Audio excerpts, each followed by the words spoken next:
Okay so आज जो है वो फाइनल लेक्चर है बॉयलर्स का। बॉयलर्स आज हम कंक्लूड कर देंगे और उसके बाद सेकेंड कॉलेज जो है वो क्विज भी होगा। तो लेट्स स्टार्ट विद दैट। तो हमने बॉयलर्स के बारे में कुछ पहले भी पढ़ा और आज के जो लेक्चर्स में हैं वो हमने एनर्जी कंजर्वेशन अपॉर्चुनिटीज़ और सस्टेनेबल प्रैक्टिसेस के ऊपर जो है वो बात करना है। तो एनर्जी कंजर्वेशन अपॉर्चुनिटीज ये तो चलो लेक्चर का पार्ट होगा, but sustainable practices that is more like a discussion. तो इसमें आप लोग जो है वो each of you have to give an idea and like मैंने पिछली बार जैसे बताया था कि जो क्लास डिस्कशन में जो ज़्यादा एक्टिवली पार्टिसिपेट करेंगे they will get some credit for that. ऐसे चुप करके बैठे रहेंगे तो वो यू विल ओके फिर and we have an online quiz. So energy conservation opportunities basically are related to the operation or the process itself, जिसको हम थोड़ा सा ऑप्टिमाइज करके हम अपनी थर्मल एफिशिएंसी को इंक्रीज कर सकते हैं। और ये जो प्रैक्टिसेस हैं they are typical practices that have been that have been analyzed and tested by some experienced boiler engineers or managers. So that is where they are already tested activities to increase the thermal efficiency. और जो एक तो है ना कि हम कैसे अपनी थर्मल एफिशिएंसी को इम्प्रूव कर सकते हैं। दूसरी बात ये है कि हम ये इस बात को समझें कि जो हमारे जो टिपिकल प्रैक्टिसेस हैं ये जो बॉयलर के जो ऑपरेशन में कौन कौन सी चीज़ें हैं जिनके ऊपर फोकस कर रही होती हैं। तो नंबर वन इज़ कंबस्शन। ठीक है, तो combustion we cannot do anything about the combustion rather than changing some parameter or something, लेकिन जो हम practices करेंगे they will revolve around combustion so that our thermal efficiency can be increased in the end. और जो second जो एक process है जो हो रहा होता है जिसकी अराउंड हम कोई प्रैक्टिस अपनी इम्प्रूव करते हैं, that is the heat transfer. दो I would dare to say that these two are the main processes in a boiler। ठीक है, कंबस्शन और हीट ट्रांसफर। उसके बाद अवॉइडेबल लॉसेस की बात हम करते हैं। कुछ लॉसेस हैं जो कि हम अवॉइड कर सकते हैं, उनके जो है ना वो अराउंड हम अपनी प्रैक्टिसेस को सेंटर करते हैं। जैसे फॉर एग्जांपल जो फ्लू गैस है, जो एग्जॉस्ट गैसेस हैं जो हाई टेम्परेचर पे होती हैं, वो एक अवॉइडेबल लॉस है और जिसको हम अवॉइड करते भी हैं। बहुत सारी प्रैक्टिसेस हम करते हैं, फीड वाटर हीटर यूज़ करते हैं, इकोनोमाइजर यूज़ करते हैं, और हम बहुत सारी जो है ना उस हीट को जो हीट फ्लू गैसेस में होती है उसको एक्सट्रैक्ट करके बहुत सारी जगहों पे हम उसको यूज़ कर सकते हैं। That's an avoidable loss. कुछ लॉसेस जो है वो अवॉइडेबल नहीं होते, वो लाजमन होते ही होते हैं। तो कुछ जो अवॉइडेबल हैं उनके उन अवॉइडेबल लॉसेस के around we can concentrate our practices to increase the efficiency. Auxiliary power consumption. Auxiliary power consumption क्या होता है कि फॉर एग्जांपल आपका कुछ कंपोनेंट्स ऐसे हैं बॉयलर के अंदर ही, कुछ कंपोनेंट्स ऐसे हैं जिन्होंने स्टीम को यूज़ करना है टू जनरेट सम वर्क और एनीथिंग। तो जो जो भी हम किसी भी प्रोसेस के में हम कुछ भी energy source of energy produce करते हैं, अगर वो जो प्रोड्यूस्ड एनर्जी है वो दोबारा उसी सिस्टम के किसी कंपोनेंट को रन करने के लिए यूज़ करेंगे तो we call that an auxiliary power consumption. It's more relevant to let's suppose the gas turbine or whenever we produce electricity by steam or something, जो स्टीम पावर प्लांट्स होते हैं उनमें बॉयलर्स ही लगे होते हैं। तो बॉयलर्स के जो पंप्स हैं ना वो उसी स्टीम पावर प्लांट से जो इलेक्ट्रिसिटी प्रोड्यूस होती है उसी से हम सारे जो पंप्स हैं और सारे जो कंपोनेंट्स हैं वो रन कर रहे थे। That is auxiliary power consumption. अब ऑक्सिलरी पावर कंजम्पशन को हम ऑप्टिमाइज कर सकते हैं और बहुत सारी होते हैं, हम आज के लेक्चर में देखेंगे भी कि कैसे हम इसको ऑप्टिमाइज कर सकते हैं। उसके बाद फीड वाटर क्वालिटी या फीड वाटर क्वालिटी को हम इम्प्रूव करके we can increase our thermal efficiency and the blow down के बारे में हमने काफ़ी डिटेल में देखा था पिछले लेक्चर में कि अगर इम्प्रॉपर ब्लो डाउन होगा तो हम बहुत ज़्यादा कंसिडरेबल अमाउंट ऑफ एनर्जी जो है वो ज़ाया कर देंगे अगर ब्लो डाउन हम ठीक से नहीं करेंगे। तो डिफरेंट अपॉर्चुनिटीज़ को हम देखते हैं। तो सबसे पहले है स्टैक टेम्परेचर। स्टैक टेम्परेचर के बारे में हम थोड़ा सा वो randomly here and there discuss करते रहे हैं, but the documented discussion is now the stack temperature जो है that should be as low as possible. Like I've already said, stack temperature का टेम्परेचर जो है ना वो कम से कम होना चाहिए। लास्ट लेक्चर में हमने डिस्कस किया था, but we do not decrease the temperature below a certain limit. उसकी एक रीज़न तो मैंने आपको पहले बता दी थी कि एक तो ये कि बहुत ज़्यादा हम उसमें से जो है ना वो एनर्जी एक्सट्रैक्ट कर लेंगे तो फिर उन गैसेस को ही पुश करने के लिए हमें एडिशनली जो है ना वो कुछ पावर जो है वो यूज़ करनी पड़ेगी। तो हमारी जो ऑक्सिलरी पावर कंजम्पशन है वो इंक्रीज हो जाएगी अगर हम बहुत ज़्यादा हीट एक्सट्रैक्ट कर लेंगे फ्लू गैसेस में से। एक और भी चीज़ है वो ये है कि अगर हम बहुत ज़्यादा टेम्परेचर इसका रिड्यूस कर देते हैं तो वाटर जो है वो स्टैक की वॉल्स के ऊपर कंडेंस कर जाए, और जब स्टैक की वॉल्स के ऊपर वाटर कंडेंस करे तो वो एक और मल्टीट्यूड ऑफ प्रॉब्लम जो है ना वो इंक्रीज कर देते हैं। That is not wanted. We want water vapours to go out. तो उसके लिए ज़रूरी है कि हम अपना जो फ्लू गैस का टेम्परेचर है उसको एक सर्टेन लिमिट से नीचे ना आने दें। और ये जो वाटर की condensation that is particularly important containing fuels. अब सल्फर कंटेनिंग फ्यूल्स कौन से होते हैं? टिपिकली जो फर्नेस ऑयल होते हैं या जो हैवी फ्यूल ऑयल्स होते हैं जो कि बहुत ज़्यादा हम उसको रिफाइन नहीं करते, जो गाड़ियों में हम यूज़ करते हैं वो तो बहुत ज़्यादा हाईली रिफाइंड गैसोलीन और हाईली रिफाइंड डीजल होते हैं, लेकिन जो फर्नेस ऑयल होते हैं या जो इस तरह जो हैवी फ्यूल ऑयल्स होते हैं उनको इतना ज़्यादा जो है ना वो नहीं रिफाइन किया जाता। और प्लस कोल जो है, कोल को तो बिल्कुल भी, वो सबसे कम जो प्रोसेस किया जाता है रिफाइन किया जाता है फ्यूल है वो कोल है। और कोल भी चूँकि वो ज़मीन से निकालते हैं तो इसमें से सल्फर को एक्सट्रैक्ट करना वैसे ही बहुत ज़्यादा मुश्किल होता है। तो जब ये सल्फर है अगर वाटर जो है वो कंडेंस हो जाएगा स्टैक वॉल्स के ऊपर, तो अगर जो सल्फर है या सल्फर डाइऑक्साइड है अगर वो बर्न हो गई और सल्फर डाइऑक्साइड है तो that sulphur dioxide will get dissolved in the water vapours and that will convert into sulphurous acid. और अगर थोड़ी सी उसको ऑक्सीजन मिल जाएगी that will be converted into sulphuric acid. तो ये सल्फ्यूरस एसिड और सल्फ्यूरिक एसिड जो है that are one of the strong acids. और ये जो है ना वहाँ पे कोरोजन शुरू हो जाएगी, एक और सेपरेट जो है ना चैप्टर ऑफ प्रॉब्लम जो है वो शुरू हो जाएगा and we don't want that. तो बस ऑलरेडी बॉयलर्स में काफ़ी जो है ना वो चीज़ें होती हैं कंसिडर करने वाली, एक और नया जो है ना वो मसला खड़ा हो जाएगा। तो that we don't want that, so that is why we keep above a certain limit. Typically we keep the temperatures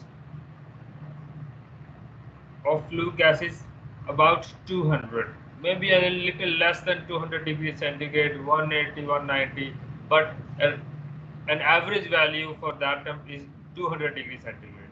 If we have a stack temperature of more than 200 degrees C, that means we have a potential for heat recovery. यहाँ पे तो हमने रखना है उसको, ठीक है। तो अगर इससे ज़्यादा टेम्परेचर हमारे पास आ रहा तो हम हीट रिकवरी का पोटेंशियल है, we can use that heat for anything, ठीक है।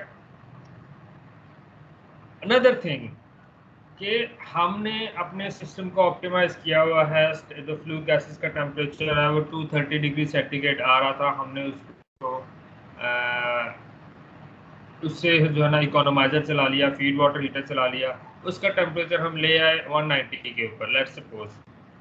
अब 190 के ऊपर लेके आने के बाद हमने सडनली प्रोसेस चल रहा है 2 महीने 3 महीने गुजर गए, एकदम से हमने देखा कि जो फ्लू गैस का जो टेम्परेचर है वो इंक्रीज कर गया 215 degree centigrade, sudden increase in temperature. या सडन इंक्रीज अगर नहीं भी है तो बेशक पीरियोडिक इंक्रीज हो रहा है, लेकिन जो हमने एक स्टेडी स्टेट जो ऑपरेशन डिज़ाइन किया था उसके मुताबिक उसका टेम्परेचर 190 डिग्री सेंटीग्रेड था, लेकिन लेट्स सपोज वो over the time period of 1 week उसका जो टेम्परेचर है वो इंक्रीज कर गया 215 डिग्री सेंटीग्रेड। तो दैट मीन्स कि कुछ प्रॉब्लम है, और प्रॉब्लम क्या है? पुअर हीट ट्रांसफ़र के फ्लू गैसेस में से हीट जो है वो प्रॉपरली ट्रांसफ़र नहीं हो रही इनकमिंग एयर में या फीड वाटर में या बॉयलर इटसेल्फ के अंदर जो है ना वो हीट ट्रांसफ़र प्रॉपर नहीं हो रही, जिसकी वजह से नहीं उनका टेम्परेचर जो है ना वो इंक्रीज हो रहा है। इसकी सबसे बड़ी रीज़न होती है स्केलिंग। जब स्केलिंग होती है तो सबसे पहला जो इफेक्ट होता है वो हीट ट्रांसफ़र जो है ना वो कम हो जाता है, और हीट ट्रांसफ़र कम होने की वजह से जो हमारे पास लेट्स अज्यूम कि हमारा बॉयलर का जो सिस्टम है या जो ऑपरेटर है उसने उसको इस तरह से ऑप्टिमाइज़ किया कि जो एंड पे हमें जो स्टीम मिल रही है प्रोडक्ट उसकी जो प्रॉपर्टीज़ हैं वो वैसे ही रहेंगी, लेकिन उसका स्टीम की प्रॉपर्टीज़ को मेंटेन रखने के लिए हमने पीछे जो है ना वो ज़्यादा फ्यूल बर्न करना शुरू कर दिया, जिसकी वजह से ज़्यादा जो है ना वो हीट फ्लू गैसेस में जो है वो फ्लू गैसेस के साथ जो है ना वो ज़्यादा के ज़्यादा हीट जो है ना वो एस्केप करना शुरू कर दिया और फ्लू गैसेस का टेम्परेचर इंक्रीज कर जाता है। तो that actually is an indicator कि हमारे पास स्केलिंग जो है वो प्रॉब्लम स्टार्ट हो गई है और उसको हमने जल्द से जल्द मैनेज करना है। ठीक है, तो ये स्टैक टेम्परेचर जो है ना उसको हम मेजर करके या डिटरमिन करके हम एनर्जी जो है ना वो कंजर्व कर सकते हैं। Feed water pre heating using economiser, ये हम पहले भी डिस्कस कर चुके हैं कि इकोनोमाइजर जो है that is just a fancy name for feed water heating. तो बॉयलर में जाने से पहले हम थोड़ा सा फीड वाटर को प्री हीट कर देते हैं, उसको हमने इकोनोमाइजर कह दिया। तो again the same thing, the same number, the flue gas is having temperature higher than 200 degrees C. I used to heat the feed water in economizer.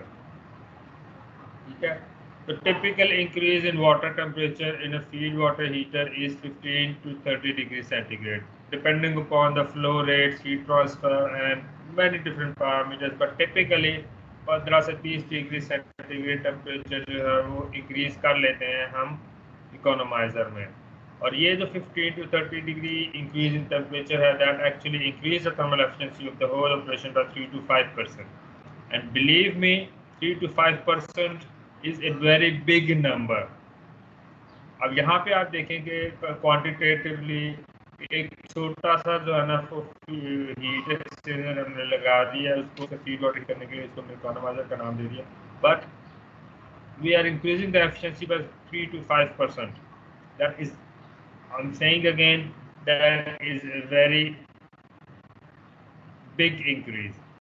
अब यहाँ पे क्वेश्चन ये आता है, why do we have to do all of this heat transfer in different stages? पहले हमने उसको feed water pre heater लगाया हुआ है, इकोनोमाइजर लगाया हुआ है, उसके बाद फिर हम बॉयलर में जाते हैं, उसके बाद फिर हम सुपर हीटर में जाते हैं। एनी रीजन कि हम ये 3 स्टेप्स में क्यों करते हैं? हम सीधा बॉयलर में क्यों नहीं डाल देते?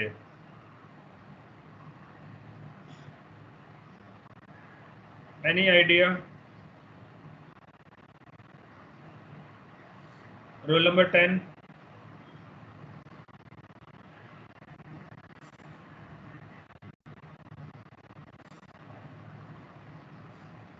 सर जो इकोनोमाइजर रोल होता है ना वो नंबर पानी को 17। सर जी जी। जो इकोनोमाइजर होता है ना वो पानी को ना बॉयलर के अंदर जाने के काबिल बना देता है। मसलन फॉर एग्जांपल पानी जो सा ना काफी ज्यादा स्टार्टिंग पॉइंट पे ना ठंडा होता है, तो जो बॉयलर में अगर हम वो डायरेक्ट भेजेंगे ना इकोनोमाइजर के बगैर, तो वो जो सा ना बॉयलर की एफिशिएंसी काफी ज्यादा, बॉयलर को काफी ज्यादा वर्क करना पड़ेगा उसे गर्म करने के लिए और जो सा उसे हीटिंग पॉइंट पे पहुंचाने के लिए, स्टीम बनाने के लिए। लेकिन जब हम स्टार्टिंग पे हम इकोनोमाइजर लगा देंगे ना, तो इकोनोमाइजर क्या करेगा कि वो पानी को जो सा ना प्री हीट कर देगा और ये जो तो वो आप बॉयलर।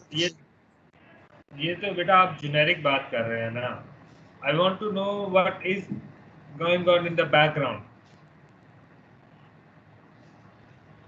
वो तो ऑफ कोर्स हम उसको यूज कर रहे हैं, इसका मतलब यही है कि हम उसको जो है ना वो बॉयलर से पहले लगा रहे हैं, तो वो जो है वो उसको थोड़ा सा जो है ना वो इम्प्रूव कर देगा एफिशिएंसी। प्लस ऑफ कोर्स हम बॉयलर में जाएंगे तो बॉयलर को ज़्यादा वर्क करना पड़ेगा, बट व्हाई?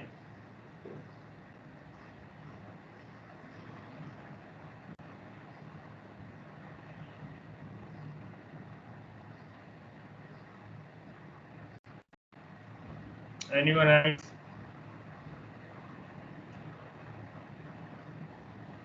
अच्छा, इसमें दो जो है ना वो दो फैक्टर्स हैं, और इसमें जो है ना again the same, we will go back to the experiment that we performed. केवल टू स्टेजेस जो कंप्रेसर है उसमें दो स्टेजेस हम क्यों यूज करते हैं, उसमें ही मैंने आपको बताया था। यहाँ पे एक रीजन तो सिमिलर है कि जो तीन हम कंपोनेंट्स यूज कर रहे हैं ना, एक हम यूज कर रहे हैं फीड वाटर एक इकोनोमाइजर में, दूसरा हम यूज कर रहे हैं बॉयलर जिसमें जो है ना वो फेस चेंज हो रही है, वाटर से जो है ना वो स्टीम में जा रहे हैं, और तीसरा जो है ना हम सुपर हीटर में जा रहे हैं।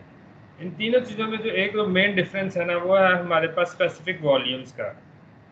ये जो इकोनोमाइजर है इसमें स्पेसिफिक वॉल्यूम जो है वो और है, क्योंकि इसमें कम्प्लीटली लिक्विड है।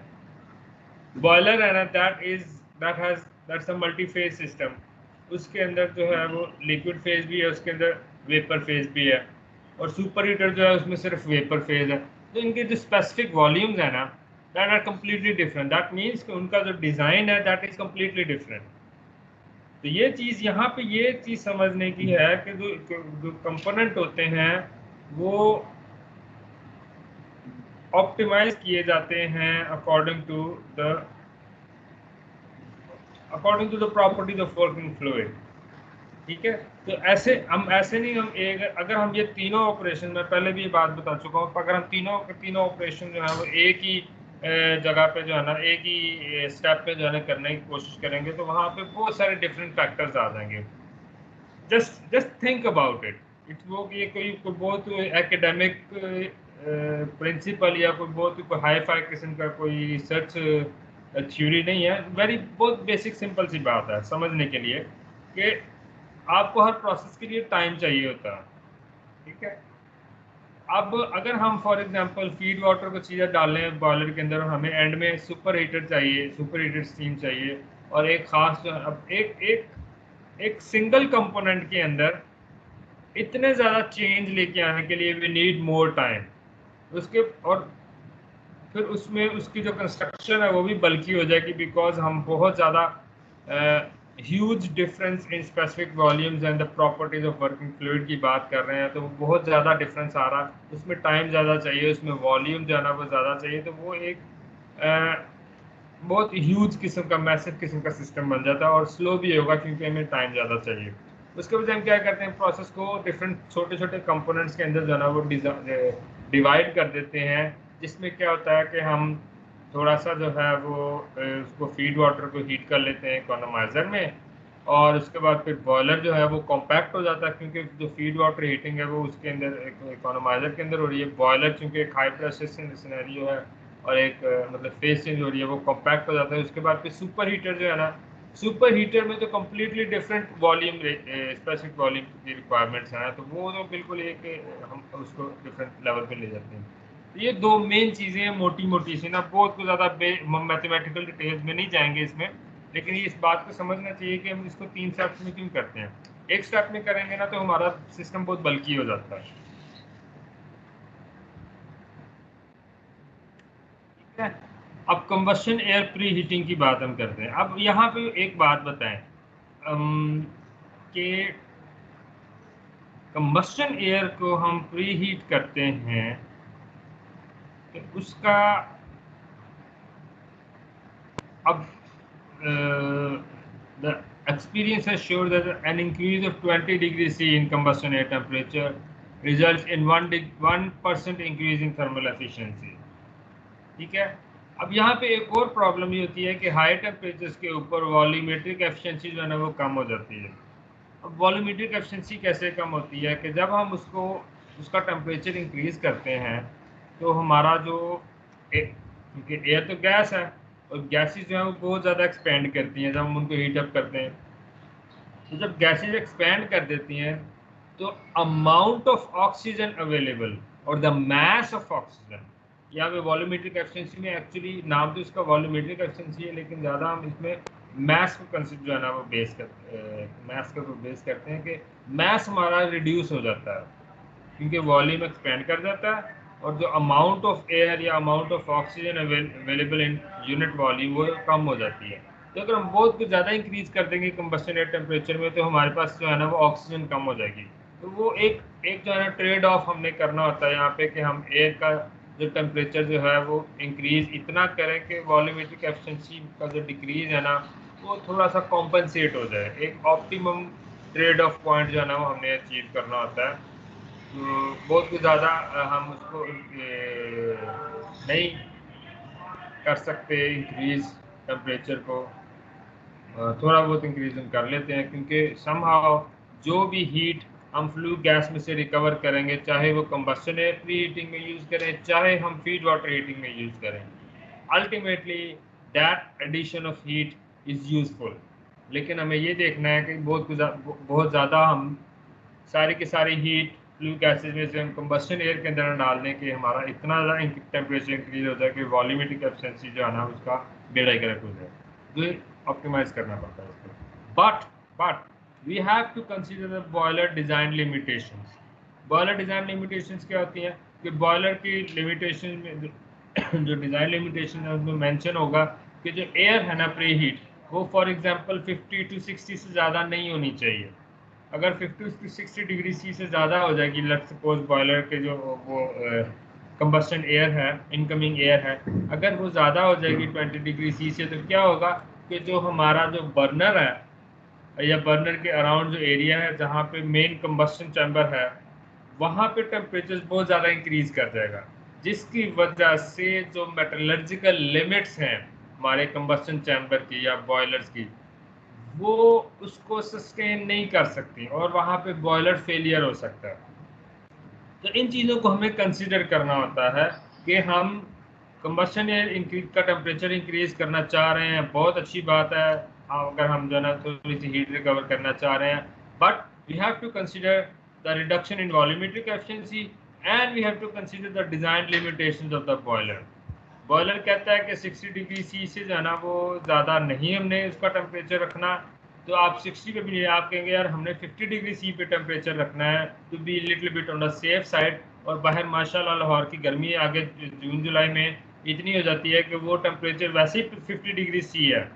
अब उस 50 डिग्री सी में अगर हम 10 डिग्री मजीद इंक्रीज कर देंगे तो हम 60 पे चले जाएंगे। अब 60 पे चले जाएंगे तो फेलियर का खतरा आ जाएगा। तो फिर वहाँ पे हमें बॉयलर डिज़ाइन लिमिटेशंस को कंसीडर करते हुए कंबस्शन एयर प्री हीटर को ऑफ कर देना चाहिए, क्योंकि अगर कंबस्शन एयर प्री हीटर हमारा चलता रहेगा तो उस केस में हमारे जो बॉयलर है या तो कंबस्शन चैम्बर है उसको नुकसान पहुंचने का खतरा है। तो इसलिए हम इन चीज़ों को इस तरह से ऑप्टिमाइज करते हैं, कंसीडर करते हैं। ठीक हो गया।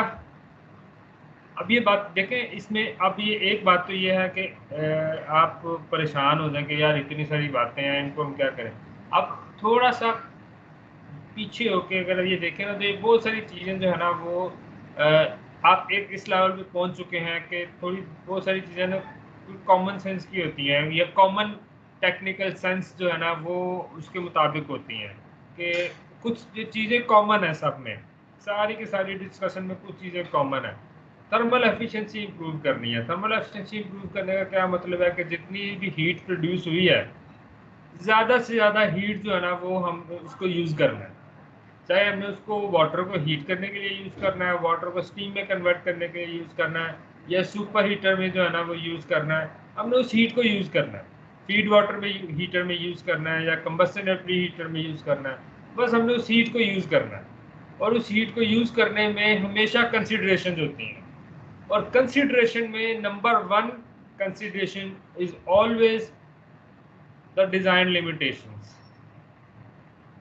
मेटलर्जी जो है ना, मेटलर्जिकल जो लिमिटेशंस हैं, they are always number one limitation in most of the engineering applications. तो ये चीज़ें कॉमन होती हैं, आप इसको थोड़ा सा जो है ना वो डिफरेंट एप्लीकेशंस के ऊपर अप्लाई करके you can just get them by yourself. इस बारे में इसलिए इतना परेशान होने की जरूरत नहीं है कि यार इतनी ज़्यादा चीज़ें इनको कैसे मैनेज करेंगे, ठीक है। कुछ 2-3 पॉइंट्स कॉमन ही चल रहे होते हैं। अब एक्सेस एयर कंट्रोल, यहाँ पे जरा कंबस्शन ऑप्टिमाइजेशन की बात हम करते हैं। जो स्लाइटली एक्सेस एयर होती है that is good for complete combustion. तो थोड़ी सी एक्सेस एयर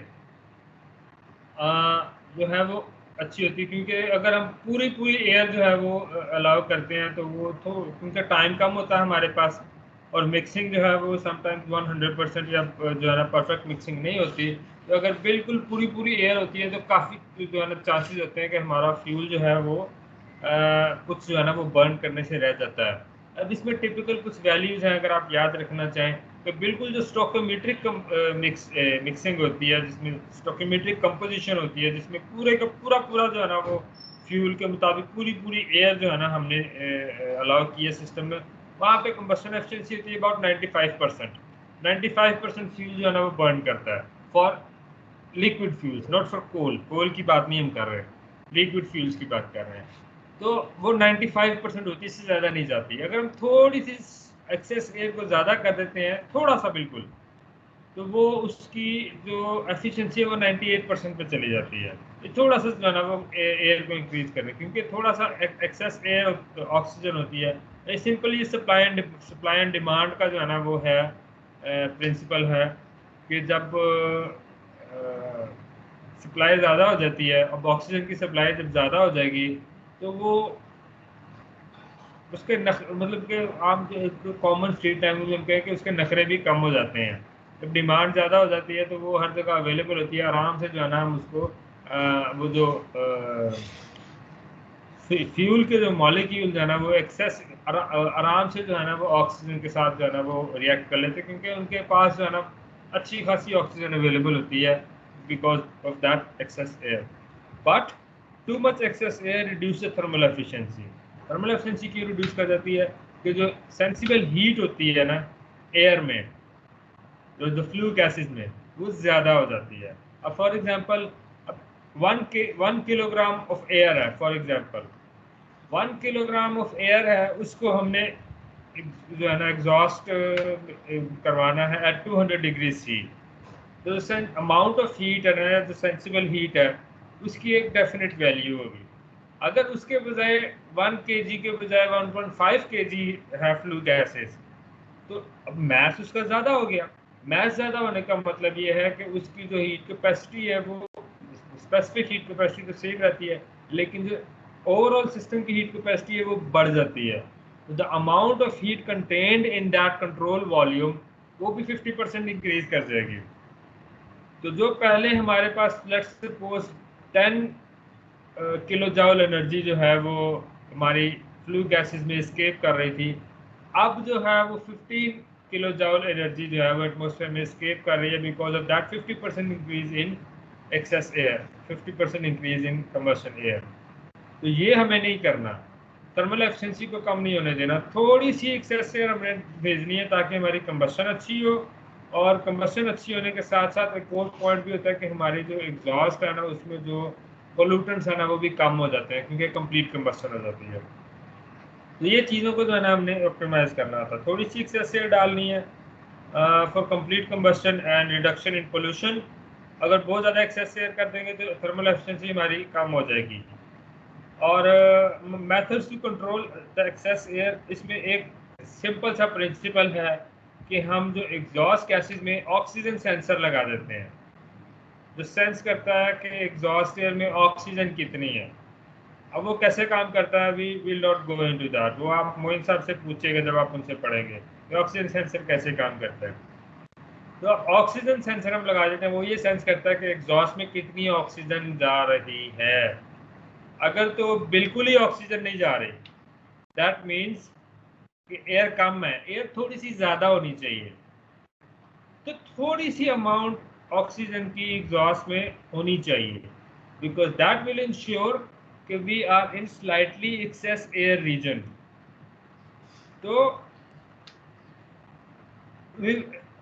जब हम वो ऑक्सीजन सेंसर बताएगा कि थोड़ी सी oxygen will say now it's fine because we are in the slightly excess air region, but अगर उसमें बिल्कुल ही ऑक्सीजन नहीं है दैट मीन्स के जो है प्रॉबली मीन्स कि एयर जो है कम है, जिसकी वजह से ना हमारी कंबशन पूरी है और ना ही हमारी पोल्यूशन जो है वो भी जो है ना वो कम। एक तो कि कंबशन हमारी इनकम्प्लीट है, सेकेंडली हमारे डेफिनेटली कुछ पोल्यूशन जो है ना वो क्रिएट हो रही है, दैट इज़ नॉट गुड। तो हमें फिर वहाँ पे एयर की क्वांटिटी थोड़ी सी बढ़ानी पड़ती है। अगर तो बहुत ज़्यादा एयर आ रही है, बहुत ज़्यादा ऑक्सीजन आ रही है सेंसर में, सेंसर जो है ना रीडिंग दे रहा है बहुत ज़्यादा ऑक्सीजन की, दैट मीन्स कि हम इस रीजन में है, टू मच एक्सेस एयर के रीजन में है, उस केस में हमें थोड़ी सी जो है ना वो एयर को कम करना पड़ेगा ताकि हम बहुत ज़्यादा एक्सेस एयर रीजन से निकलें। ठीक है, अब इसमें दो चीज़ें होती हैं कि पोर्टेबल ऑक्सीजन एनालाइजर्स हैं और कंटिन्यूस ऑक्सीजन एनालाइजर। पोर्टेबल होते हैं जो हम पीरियोडिक मेजरमेंट करते हैं, मतलब हमने टाइम रखा हुआ कि यार दिन में एक मरतबा जो है ना कोई ऑपरेटर जो है ना वो जाके ना किसी वो सैंपल लेके आएगा, पोर्टेबल ऑक्सीजन एनालाइजर में डालेगा और मेजरमेंट ले लेगा। ये पीरियोडिक मेथड है। अब पीरियोडिक मेथड में ये मतलब है अगर आपका फॉर एग्जांपल ऑपरेशन जो है वो ख़राब हो गया, सुबह 8 बजे आपने बॉयलर चलाया, 8:30 बजे कोई प्रॉब्लम आई और हम जो है वो 90% कंबशन एफिशिएंसी पे चले गए due to less air, let's suppose. तो ऑपरेटर ने चेक करना है दोपहर को 3 बजे, तो सुबह 8:30 बजे से लेकर 3 बजे तक हमारा जो बॉयलर है वो इनएफिशिएंटली ऑपरेट करता रहेगा बिकॉज हम पीरियोडिक मेजरमेंट ले रहे हैं। उसके बजाय कंटिन्यूस ऑक्सीजन एनालाइजर जो है that is a better option कि वो हर वक्त लगा रहता है, हर वक्त रीडिंग दे रहा होता है, कंट्रोल रूम में शो हो रही होती है रीडिंग। अब ऑपरेटर उसको देख ही सकता है और अगर कोई अच्छा सिस्टम लगाया हुआ तो हम उसके साथ जो है ना वो एक बीप भी अटैच कर सकते हैं कि जैसे ही हमारी एक जो ऑक्सीजन की जो वैल्यू है जो कंटिन्यूस ऑक्सीजन एनालाइजर से आ रही है वो वैल्यू एक ख़ास रेंज से बाहर जाएगी तो वो बीप करना शुरू कर देगा। या फिर हम इससे भी ज़्यादा हाई लेवल पे जा सकते हैं कि हम इस सिस्टम को ऑटोमेट कर सकते हैं based on the readings from continuous oxygen analyser.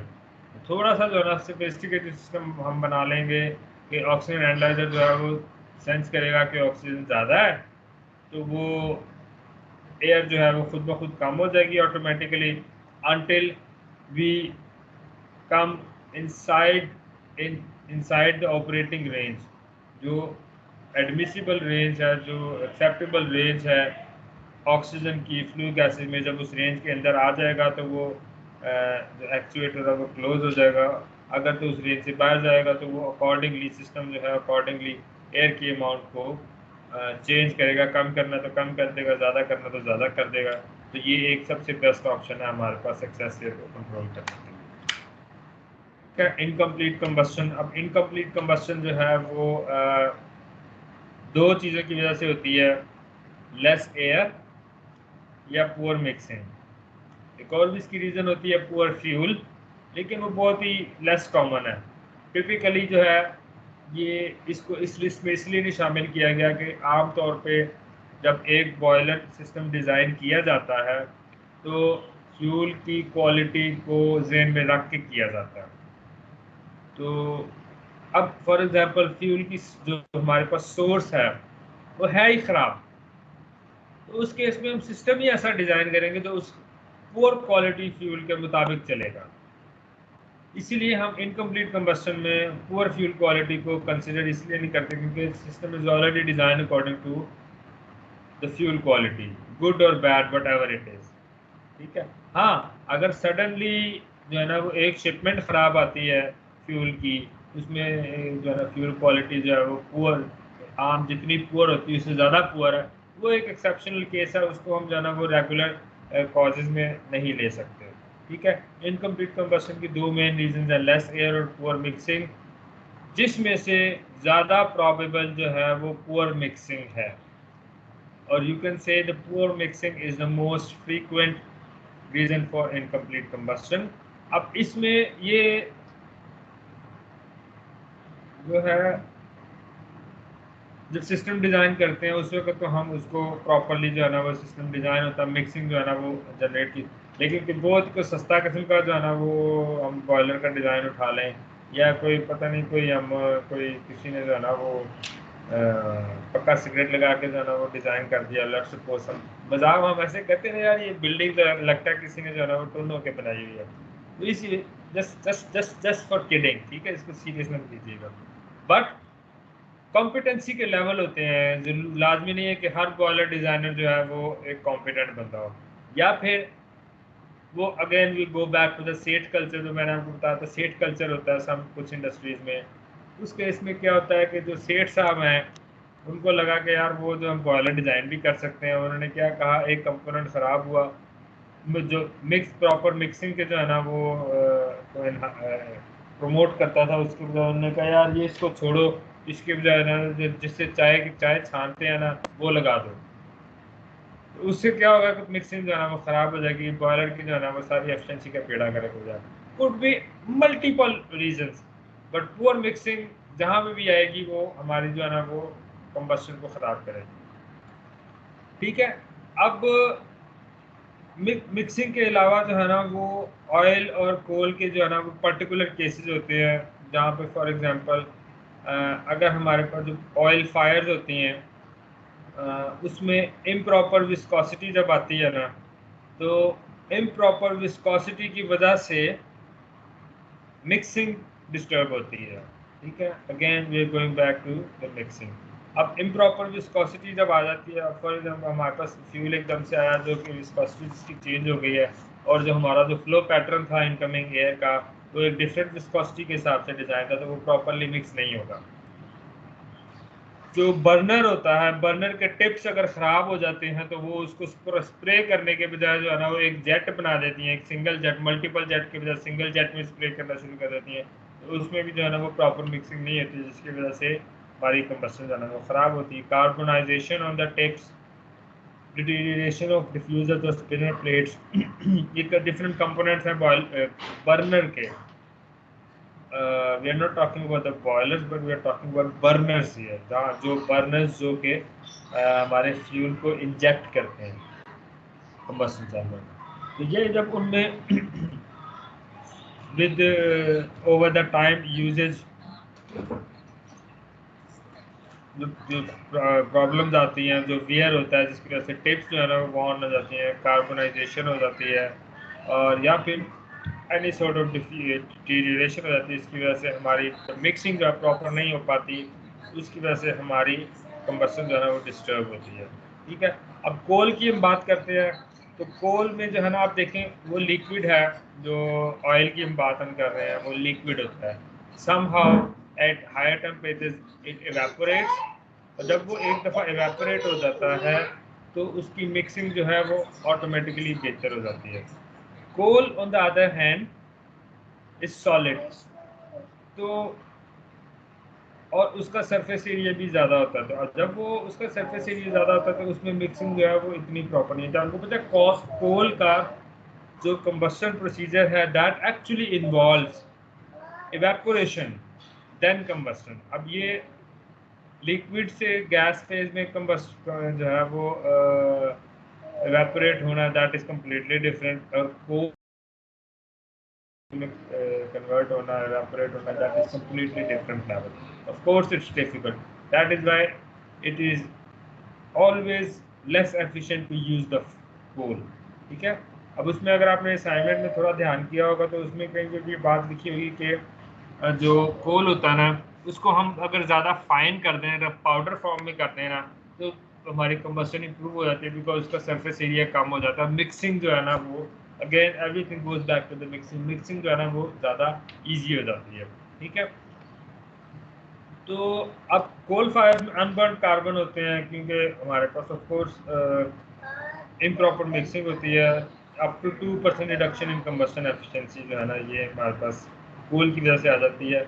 इसकी जो मेन कल्प्रिट है ना वो है नॉन यूनिफॉर्म कोल साइज। ठीक है, कहीं पे छोटा है कहीं पे बड़ा है, हमने सिस्टम डिज़ाइन किया हुआ है छोटे कोल साइज के, बीच में चंक आ गए हैं, लार्ज जो है लंप्स आ गए हैं, तो वो जो लार्ज लंप्स है ना वो प्रॉपरली जो है वो मिक्स नहीं हो सकते और प्रॉपरली बर्न नहीं हो सकते, जिसकी वजह से वो लंप्स जो है ना वो आधे बर्न होते हैं, आधे वैसे के वैसे जो है ना वो आगे चले जाते हैं, तो उसकी वजह से हमारी जो है वो कंबशन जो है वो प्रॉपर नहीं हो पाती।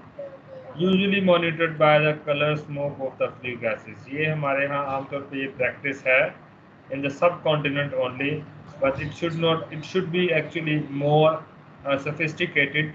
हम उसमें जो है वो कार्बन मोनोऑक्साइड सेंसर लगा सकते हैं अपने फ्लू गैसेस में, या कार्बन पार्टिकल सेंसर लगा सकते हैं, सैंपल्स लेके हम सेंसर्स लगा सकते हैं। क्या लिखूं?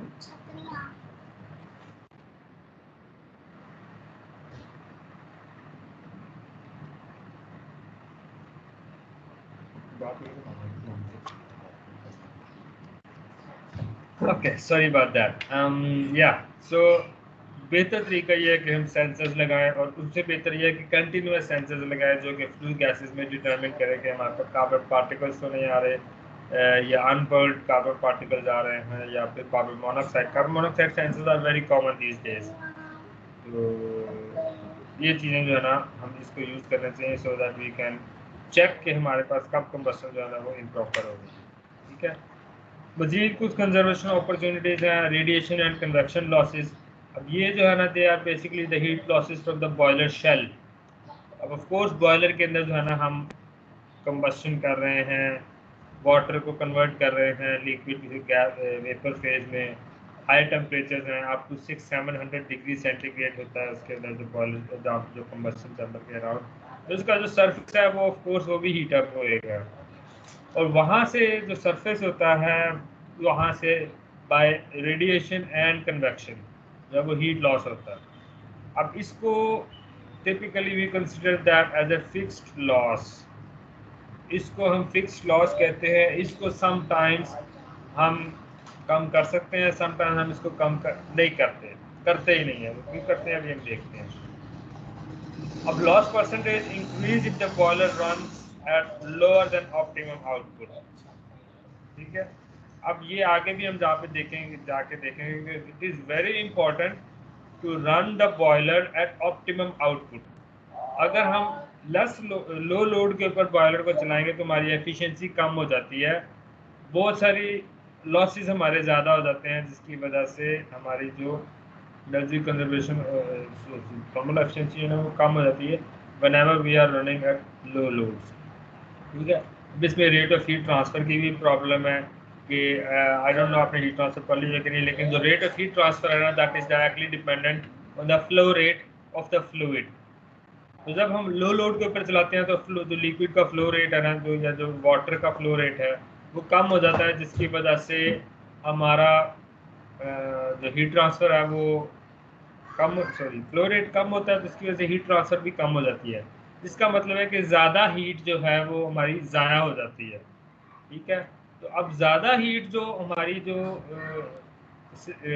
फ्लू गैसेस के अंदर रह रही है वो बॉयलर के जो शेल है उसको भी जो है ना वो ज़्यादा हीट अप करेगी, और फ्लू गैसेस में भी जो है ना हाई टेम्परेचर के साथ जो है ना वो एग्जॉस्ट हो जाएगी। तो again going back to this point, if we run the boiler at lower than optimum output, loss percentage increase because heat transfer कम हो रहा है, बॉयलर शेल का जो टेम्परेचर है वो ज़्यादा इंक्रीज कर जाएगा, और रेडिएशन और कन्वेक्शन हीट लॉसेज जो है ना वो ज़्यादा होना शुरू हो जाते हैं। We can use insulation to minimize this heat loss, but that does not mean we should do that. Again, we go back to the metallurgical limits. Metallurgical limits के ऊपर हमने जाना है कि because it is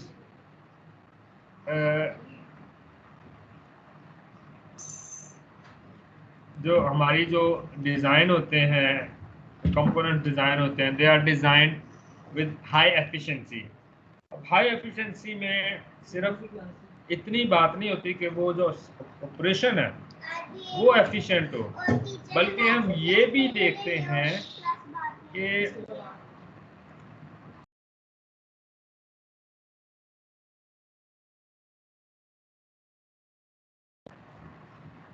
उसमें हम यहाँ पे ये भी देखते हैं कि जो हमारी जो प्रोडक्शन है वो भी एफिशिएंट हो। अब प्रोडक्शन एफिशिएंट होने का मतलब ये है कि हम गैर जरूरी तौर पे मटेरियल नहीं लगाएं। फॉर एग्जांपल हमारा सिस्टम, हमारा डिज़ाइन कहता है कि यार अगर हम फॉर एग्जांपल 5 मिलीमीटर थिकनेस की शीट लगाएंगे बॉयलर शेल पे, that will be good enough, factor of safety भी इसमें रीजनेबल होगा। लेकिन कोई एक जो है ना वो आके जो है ना वो सोया सोया उठ के जो है ना वो उठ के आया कोई इंजीनियर, वो कहता छोड़ो यार 5 मिलीमीटर की क्यों लगानी है, 10 मिलीमीटर की लगा दो, हमारा बॉयलर मजबूत हो जाएगा। हमारे आमतौर पे ये कॉन्सेप्ट बहुत ज़्यादा है कि जो चीज़ भारी होती है या वजनी होती है वो चीज़ ज़्यादा अच्छी होती है। That's not always the case. वो वजन में तो ज़्यादा हो सकती है बट दैट ऑल्सो मीन्स कि it could be less efficient. ठीक है, तो ये सारी सारी चीज़ें जो है ना हमें कंसिडर करनी पड़ती हैं कि हमारा जो बॉयलर का जो शेल है अगर तो वो एफिशिएंटली प्रोड्यूस हुआ है, दैट मीन्स कि वो जो जो स्पेसिफिकेशन हैं उससे उसके ऊपर ही काम करेगा। अगर स्पेसिफिकेशन से जब ज़्यादा चले जाएंगे तो उसकी मेटलर्जिकल लिमिट्स जो हैं वो अगर बाईपास हो जाएंगी तो हमारा बॉयलर जो है वो ख़राब हो सकता है। तो इसीलिए again we go back to the first point कि ये जो लॉसेज है ना इनको हम फिक्स लॉसेज इसीलिए कहते हैं कि इसको हम अगर कम कर भी सकें तो हम इसको कम नहीं करते because of the metallurgical limits. ठीक है, you guys need a break? Yes sir. Okay, take a 5 minutes break.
Sorry will start again.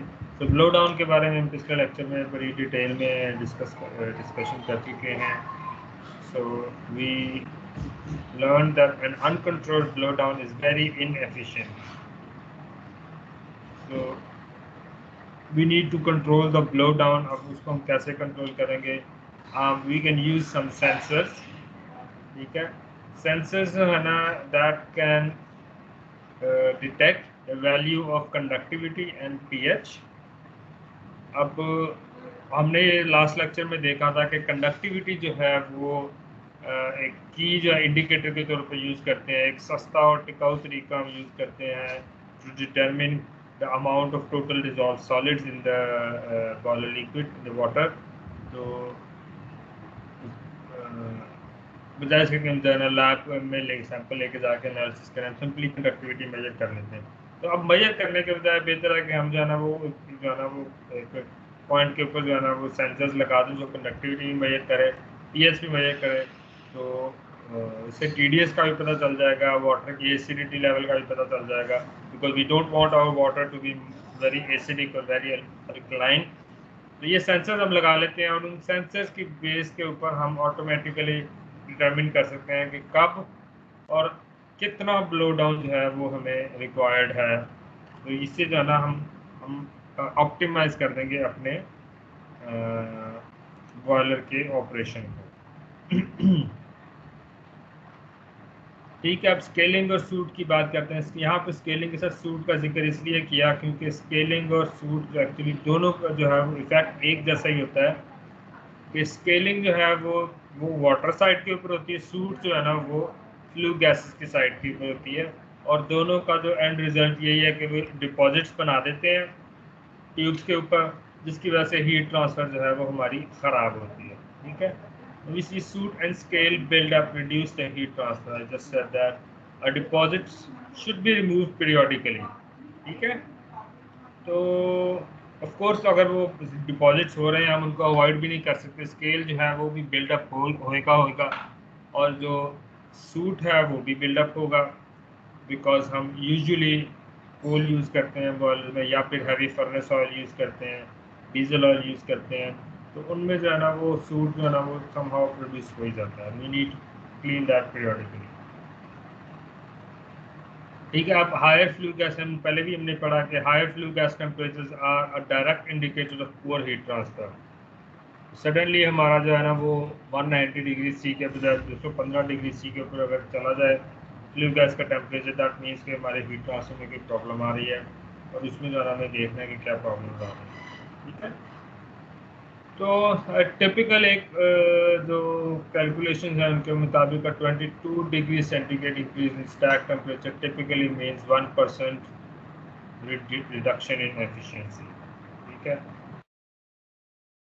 अब जो स्केल्स है ना वो हम केमिकली क्लीन कर लेते हैं। हम समटाइम्स इसमें कंटिन्यूसली भी हम उनको क्लीन कर सकते हैं। तो थोड़ी सी क्वांटिटी के अंदर कोई भी स्पेसिफिक केमिकल जो एंड जो स्केल्स को अवॉइड करें, हमने पहले भी इस बारे में देख चुके हैं, स्केल्स को अवॉइड करें वो हम उसमें ऐड करते जाते हैं ताकि जो है ना हमारा स्केल बिल्डअप हो ही ना सिरे से। अगर स्केल हमारा थोड़ा बहुत स्केल बिल्डअप हो जाता है तो हम टिपिकली उसको मे बी 2 महीने में एक दिन जो है ना उसको थोड़ा हैवी डोज देते हैं क्लीनर की, ताकि स्केल जो है ना वो हमारी क्लीन हो जाए। या फिर हम उससे भी हाई लेवल पे जाके जो है ना उस बॉयलर को शट डाउन करके ऑफलाइन जो है ना वो मेंटेनेंस प्रोसीजर जो है फॉलो अप कर सकते हैं, जिसमें हम उसको अच्छी तरह से क्लीन कर सकते हैं। ठीक है, अब यहाँ पे तो हमारे पास ऑप्शन है कि हम वाटर में केमिकल्स ऐड करके केमिकली स्केल्स को क्लीन कर लें। दूसरी साइड के ऊपर ऐसा नहीं है, हम फ्लू गैसेस में कोई ऐसा केमिकल ऐड नहीं कर सकते जो कि हमारी स्केल्स को वो जो सूट डिपॉजिटर्स को साफ कर लें। उनको हमने फिजिकली ही क्लीन करना पड़ेगा with the help of an periodic offline cleaning. ठीक है, तो यहाँ पे एक टिपिकल एक वैल्यू है कि 3 millimetre soot can cause an increase in fuel consumption by 2.5%। ठीक है, 3 मिलीमीटर की शीट बन जाएगी ना उसके ऊपर, तो वो 2.5% इंक्रीज हो जाएगा हमारा अमाउंट ऑफ फ्यूल। ठीक है, similarly on the other hand जो थर्मल एफिशिएंसी है वो भी हमारी एट द सेम लेवल जो है वो डिक्रीज कर जाएगी। प्लस इसकी वजह से 2.5% अगर इंक्रीज है हमारा अमाउंट ऑफ फ्यूल, और जो हमारा स्टीम की आउटपुट है वो सेम है, वो सेम लेवल के ऊपर जा रही है, लेकिन 2.5% ज़्यादा फ्यूल हम बर्न कर रहे हैं। दैट ऑल्सो मीन्स कि हमारी जो लोकल टेम्परेचर्स हैं फ्लू गैस की साइड के ऊपर, जो बॉयलर शेल के या फिर जो आगे जो ऑक्सिलरी इक्विपमेंट है वहाँ पर टेम्परेचर ज़्यादा हो जाएंगे, जिसकी वजह से फेलियर का खतरा। तो ठीक है, तो ये अच्छी बात नहीं है। अब ये जो सूट है इसकी क्लीनिंग हम सिर्फ पीरियोडिक ऑफलाइन के क्लीनिंग के ज़रिए ही कर सकते हैं, क्योंकि यहाँ पर कोई केमिकल नहीं डाल सकते। इसके लिए हमें सिस्टम को शट डाउन करना पड़ेगा, कूल डाउन करना पड़ेगा। उसके बाद फिर हम जो है ना, जो भी उन्होंने दी होती हैं प्रोविजंस, एक अच्छे बॉयलर सिस्टम में हमेशा प्रोविजंस दी होगी सूट की क्लीनिंग के लिए। तो छोटा सा कोई हम जो है ना कॉम्पोनेंट को खोल के वहाँ पे हम किसी भी तरीके से जो है ना वो सूट को क्लीन कर सकते हैं। ठीक है,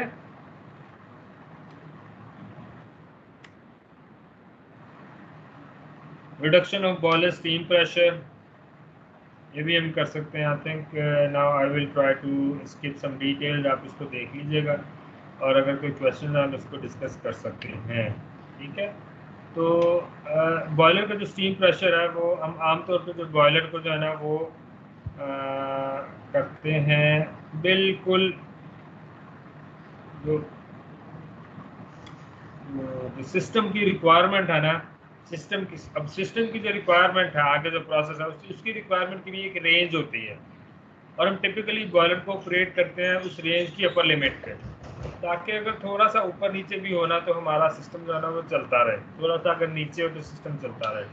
ठीक है, ऊपर जो है ना वो जाने की प्रॉब्लम कोई नहीं थी, क्योंकि सेफ्टी वैल्व लगे होते हैं, वो प्रेशर जो है ना वो रिलीज हो जाता है। तो थोड़ा सा अगर प्रेशर नीचे आता है ना तो हमारा सिस्टम जो है वो ऑपरेटेबल रेंज के अंदर ही रहता है।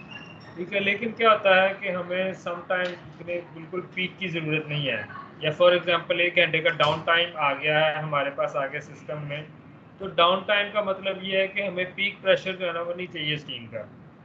इन some cases the process does not operate all the time and there are periods when the boiler pressure could be reduced. आगे डाउन टाइम आ गया, या कोई रूटीन का डाउन टाइम है, कोई खाने का वक्फा आ गया, या कुछ हो गया, 12 से 1 खाने का वक्फा है, तो 12 से 1 हमने जो है ना वो प्रोसेस को नहीं चलाना, तो हम 1 घंटे के लिए अपने बॉयलर को शट डाउन नहीं कर सकते, क्योंकि बॉयलर एक मैसिव इक्विपमेंट होता है, और उसको स्टडी स्टेट पे पहुंचने के लिए भी समटाइम्स 6 घंटे 8 10 12 24 घंटे लग सकते हैं। 1 घंटे के लिए बॉयलर को शट डाउन करेंगे, दोबारा स्टार्ट करने में उसको 6 घंटे लग जाएंगे, तो वी नेवर डू दैट। बल्कि हम क्या करते हैं कि बॉयलर को जो है ना वो एक लो ऑपरेटिंग मोड के ऊपर चले, बजाय से कि हम पीक प्रेशर के ऊपर उसको ऑपरेट करें, हम उसको लो प्रेशर के ऊपर ऑपरेट कर देते हैं, और उस केस में हम फ्यूल कंजप्शन को रिड्यूस कर लेते हैं। ठीक है, अब उसमें again the considerations should be carefully planned. ऐसे नहीं कि हम उसको सीधा सीधा जो है ना वो 25% के ऊपर ले आए, 25% ऑफ द मैक्सिमम प्रेशर के ऊपर ले आए, उसके अपने मसले मसाइल हैं। एक मसला जो है ना मैंने बस यहाँ पे लिखा है वो ये है कि वाटर कैरी ओवर जो है, अब हमने उसका प्रेशर जो है ना कम कर दिया ना, तो वाटर का जो कैरी ओवर है ना वाटर ड्रॉपलेट्स का, वो बढ़ जाता है। अब वाटर का जो वाटर के ड्रॉपलेट्स हैं, तो स्टीम के साथ जो है ना वो आगे ऊपर कैरी करना शुरू कर देंगे, तो वो एक तो आगे जाके डैमेज करेंगे, ये हम पहले इस बारे में देख चुके हैं। और दूसरा ये है कि हम जो एनी सेविंग है ना, यहाँ से हमने जो 2% डिक्रीज इन फ्यूल कंजप्शन से जो सेव करना था, वो बजाय इसके कि आगे जो काम खराब होगा वहाँ पे ज़्यादा पैसे लग जाएंगे। तो that is why it should be carefully plan, और we have to stay in the limits, in the specified limits. ठीक है, ऐसे नहीं कि अपनी मर्जी से जाना वो हमने उसको 100% से 25% के ऊपर ले लिया, क्योंकि उसके अपने मसले मसाइल शुरू हो जाते हैं। ठीक है, variable speed control for fans, blowers, pumps, जितने भी इक्विपमेंट है ना जो कि हमारे पावर से चलते हैं, ऑक्सिलरी इक्विपमेंट, मैं पहले कहा था आगे जाके हम इस पर थोड़ी सी बात करेंगे। तो ये है टिपिकल ऑक्सिलरी पावर कंजम्पशन।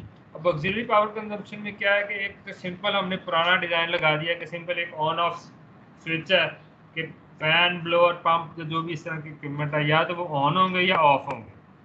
अब हमें फॉर एग्जांपल 50% पे चाहिए, 50% पे फ़ैन की स्पीड चाहिए। अब फ़ैन में ऑप्शन ही नहीं है, वो पुराने ज़माने का लगा हुआ है, कोई बाबा जी के ज़माने का, उसमें सिर्फ ऑन है या ऑफ है, तो उसने बिल्कुल ही नहीं चलना है, उसने चलना तो फुल स्पीड पे चलना। अब वो हमारे जो एक तो वो जब फुल स्पीड के ऊपर चलेगा तो हमारी ज़्यादा एनर्जी कंज्यूम करेगा। सेकेंडली हमें उसको 50% पे चलाना है, वो 100% पे चल रहा है, दैट मीन्स के जो आगे जो इफेक्ट उसने क्रिएट करना है उस फैन ने, वो ज़रूरत से ज़्यादा कर रहा है, and that will result in further problem. Efficiency reduce हो सकती है, कोई फर्दर प्रॉब्लम हो सकती है, कोई भी जब भी हम रिक्वायरमेंट से ऊपर नीचे जाएंगे ना, तो हम वो मल्टीट्यूड ऑफ प्रॉब्लम जो है ना वो आ सकते हैं। ठीक है, तो उसका सिंपल जो है ना वो एक ऑप्शन ये है कि वेरिएबल स्पीड कंट्रोल्स। अब टेक्नोलॉजी बहुत ज़्यादा जो है ना इम्प्रूव कर रही है। आपके जो फ़ैन है वो भी वेरिएबल स्पीड के ऊपर आते हैं। एक तो हमारे यहाँ ना जो पंखे जो छत पे लगे होते हैं, इनके साथ एक डिमर आता है। इससे भी ज़्यादा एफिशिएंट टेक्नोलॉजी है डीसी की, जो डायरेक्ट करंट के ऊपर चलाते हैं, सिंपली उसकी वोल्टेज चेंज करते हैं और उसका जो है ना वो स्पीड चेंज हो जाती है, तो that is even more efficient. तो इस तरह जो है ना हम ये वेरिएबल स्पीड कंट्रोल जो है ना वो यूज़ करके ज़्यादा प्रिसाइज कंट्रोल जो है वो अचीव कर सकते हैं over the entire range of operation. ठीक है, बॉयलर लोडिंग और एफिशिएंसी, अब मैंने बीच में जो है ना ये बताता रहा हूँ कि जो बॉयलर की जो लोडिंग है ना वो एफिशिएंसी के ऊपर उसका असर होता है। जैसे मैंने पहले बताया कि जब हम उसको बॉयलर लोड को कम करते हैं तो हमारा जो टेम्परेचर जो है ना वो फ्लू गैसेस का वो ज़्यादा हो जाता है, बिकॉज हीट ट्रांसफर जो है ना इफेक्ट होती है। तो ऑल एंड ऑल के maximum efficiency of the boiler does not occur at the full load but at about 2/3 of the full load. 100% के ऊपर maximum efficiency नहीं आती, but typically the boilers are designed to be most efficient at this range, about 2/3. Let's suppose 65 to 85% or 65 to 80% mention होगी, कोई भी boiler होगा उसको mention होगी इसकी ऑप्टिमम रेंज कितनी है। अब why do we do that? अब हम इसलिए करते हैं ताकि हम मैक्सिमम जो हमारी रिक्वायरमेंट है ना, रिक्वायरमेंट उसको हम इस तरह से रखें कि वो जो रिक्वायरमेंट है ना वो हमारी ऑप्टिमम रेंज में है, ताकि हम मैक्सिमम टाइम जो है ऑप्टिमम रेंज के अंदर चलें। अगर हमारी जो रिक्वायरमेंट है हम उसी को 100% बना के हम डिज़ाइन करवा के, उसमें प्रॉब्लम क्या आएगी कि अगर हमें फॉर एग्जांपल थोड़ा सा ऊपर जाने की ज़रूरत पड़ती है, हमारा कोई जो है ना लॉस जो है ना वो ज़्यादा हो गया, जिसकी वजह से हमें जो प्रॉपर स्टीम नहीं मिल रही आगे वहाँ पे, हमें क्या हमें पीछे से जो है ना वो बॉयलर का जो लोड है ना वो बढ़ाना है, वो हम बढ़ा नहीं सकते क्योंकि हमने ऑलरेडी उसको 100% के ऊपर चला रहे हैं। इसीलिए we always design it in a way कि जो हमारा जो रिक्वायरमेंट है सिस्टम की आगे प्रोसेस की, वो हमारी ऑप्टिमम रेंज में आए और वो 100% ना हो, तो लेट्स सपोज 75% के ऊपर हो, ताकि हमें कल को थोड़ा सा ज़्यादा हाई लोड जो है ना वो अगर ऑपरेट करना है तो हम उसको हैंडल कर सकें। ये ना हो कि हम मैक्सिमम 100% पे चला रहे हैं, आगे जो है ना वो हाई लोड हो जाए एकदम से, तो वो बॉयलर जो है ना वो उसको मेंटेन ना वो प्रोवाइड कर सकता है, और अगर वहाँ से कोई बैकलैश आता है तो आपको पता है बैकलैश जब भी जब ओवरलोड होता है सिस्टम, तो सिस्टम जो है ना वो या तो शट डाउन हो जाता है या फेल हो जाता है। और boiler again goes back to the first lecture, boiler is a dangerous equipment, we don't want to play around with that. That is why we design our boilers at typically 2/3 of the full load, sorry boilers को जो है ना वो की जो optimum range होती है that is about 2/3 of the full load. अगर तो उससे ज़्यादा हम लोड को रिड्यूस करते हैं, एफिशिएंसी आल्सो डिक्रीज। उसके मल्टी या बाद में जो है ना वो वीडियो को यहाँ पे पॉज करके देख लीजिएगा, मैं आगे जा रहा हूँ, टाइम जो है ना वो काफ़ी ज़्यादा हो गया। प्रॉपर स्केड्यूलिंग, अब ये पहले हमने बात की कि जो optimum efficiency of the boiler है वो 65 to 85% की होती है। अब हमारे पास जो है ना वो लगे हुए हैं 6 बॉयलर लगे हुए हैं फॉर एग्जांपल। अब 6 बॉयलर पे लगे हुए हैं और हमें पता है कि यार सुबह जो है वो 8 से 12 हमें 6 के 6 बॉयलर चाहिए 75% के ऊपर, लेकिन जो है वो दोपहर को जब वक्फा होता है, ब्रेक होती है, उसके बाद शिफ्ट चेंज होती है, तो उसके बाद हमें कम जो है वो जो हमारी जो रिक्वायरमेंट है स्टीम की वो कम हो जाती है। अब उस केस में हम क्या करेंगे कि बजाय इसके कि हम लेट्स सपोज हमारा लोड जो है ना वो 40% पे आ जाता है, तो हम बजाय इसके कि 6 जो हैं वो 6 के 6 बॉयलर 40% लोड के ऊपर चलाएं और जो हमारी जो ऑप्टिमम एफिशिएंसी की जो रेंज है उससे बाहर चले जाएं, हम 6 में से 3 को शट डाउन कर देंगे और उसके बजाय 3 बॉयलर्स को 80% एफिशिएंसी पे चला लेंगे। ठीक है, that is why a proper schedule should be maintained. For example, fewer number of boilers at high load rather than large number of boilers at low load। ठीक है, अगर हमने 40% लोड पे चलाना है तो 6 बॉयलर्स 40% लोड पे चलाने के बजाय हम 3 बॉयलर्स को 80% लोड पे चलाएंगे, ताकि 6 के बजाय 3 को 80% लोड पे चलाएंगे तो हमारी रिक्वायरमेंट भी पूरी हो जाएगी और 80% जो है वो हमारी इस ऑप्टिमम रेंज के अंदर भी आ जाता है। ठीक है, तो ये चीज़ जो है ना ये जेन में रखने की है। तो स्केजुअलिंग जो है ना इसकी प्रॉपर जो है वो होनी चाहिए। Maintenance and replacement, proper maintenance very important, ये जनरल ये है। मेंटेनेंस जो है ना वो आपको मैं पहले भी इस बारे में डिस्कस कर चुका हूँ कि मेंटेनेंस जो है ना आपको लगता है कि यार फिजूल का खर्चा है, और अक्सर जो है ना जहाँ जिन इंडस्ट्री में सेट कल्चर है वहाँ पे मेंटेनेंस यही सोच के नहीं करते कि यार ये फिजूल का खर्चा है। उनको इस बात की समझ में नहीं आती यार इन दी एंड जो है ना ये छोटा खर्चा बचाएंगे, आगे जाके हमें बड़ा खर्चा पड़ जाएगा। ठीक है, तो बॉयलर के साथ एडिशनल प्रॉब्लम ये है कि it is a dangerous equipment. एक लेथ मशीन ख़राब होती है ना तो वो फटेगी नहीं, अपने साथ 4-5 बंदों को जो है ना वो इंजर नहीं करेगी, लेकिन वो बॉयलर अगर ख़राब होगा और फट जाएगा तो वो अपने साथ जो है ना वो कई जानों को जो है ना वो नुकसान पहुंचा सकता है। That is why it is particularly important to properly maintain the boiler and documented. ठीक है, डॉक्यूमेंटेशन बहुत ज़रूरी होती है। डॉक्यूमेंटेशन का मतलब कि आपने ये लिखना है कि यार इस डेट पे हुई है, अगली जो है ना वो कब ड्यू है, उसका स्टिकर जो है ना आपने बॉयलर के ऊपर लगा देना है, ताकि ऑपरेटर को भी पता हो कि यार इस डेट को जो है ना वो मेंटेनेंस वालों ने आना। अगर मेंटेनेंस वाले नहीं आते इस डेट पे, मैंने उनको बुलाना है कि यार इसकी मेंटेनेंस करो। ठीक है, और फिर डॉक्यूमेंटेशन में आपने लिखना है कि यार कौन कौन सी चीज़ें हमने मेंटेन की। कुछ चीज़ें होती हैं जो हर महीने मेंटेन होती हैं, कुछ चीज़ें होती हैं जो 6 महीने बाद मेंटेन होती हैं, उनकी प्रॉपर डॉक्यूमेंटेशन होना ज़रूरी है ताकि आपको पता हो। हर चीज़ आप याद नहीं रख सकते, 6 महीने बाद आपको याद नहीं रहेगा कि यार मैंने ये जो पर्टिकुलर कंपोनेंट है ये फरवरी में चेंज किया था, ये मार्च में चेंज किया था।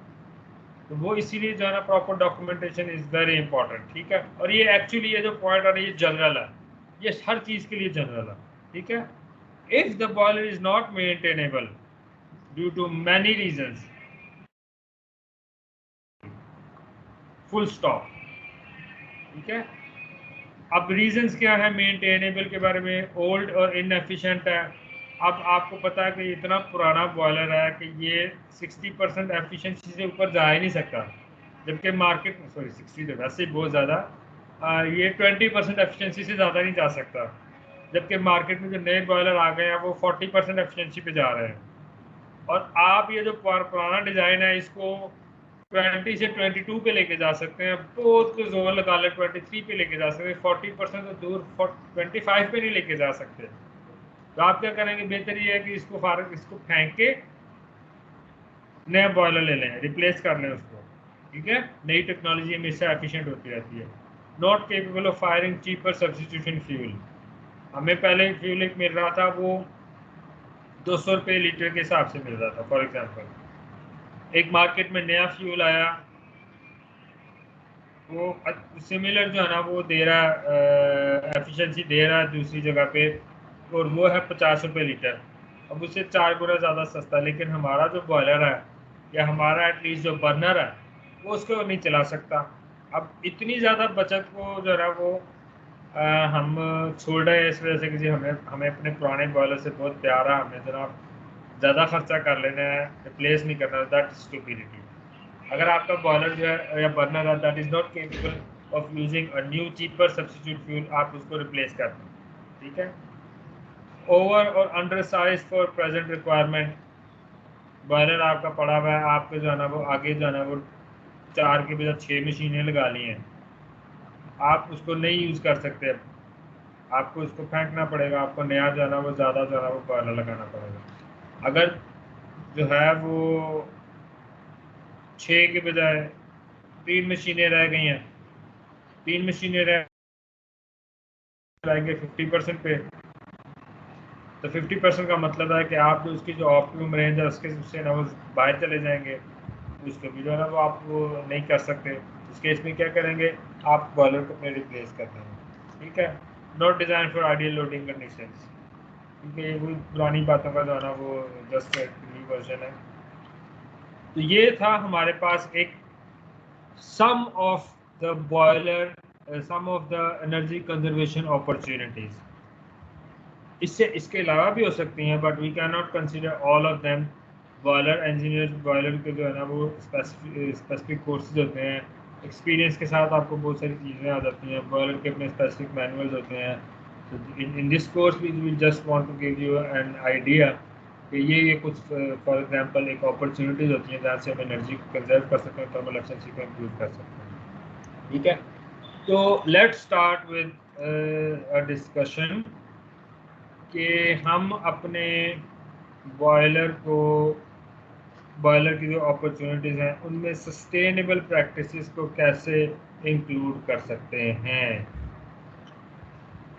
आई want you guys to give an idea. ठीक है, और मैं साथ साथ रोल नंबर नोट कर रहा हूँ कि कौन जो है वो अच्छा आइडिया दे रहा है। Anyone except the CR and Liyaqat Ali, ये दोनों ही बोलते हैं, बाकी जो है ना बाकियों को भी जो है ना वो कुछ बोलना चाहिए। सर ठीक है, काइंडली क्वेश्चन रिपीट करिएगा एक मरतबा। ये कौन, आप कौन है? सर क्वेश्चन 15 15 यार, शान है। पहले सोए हुए थे आप? सर वो इंटरनेट का सर इशू है, आवाज साफ नहीं थी आ रही।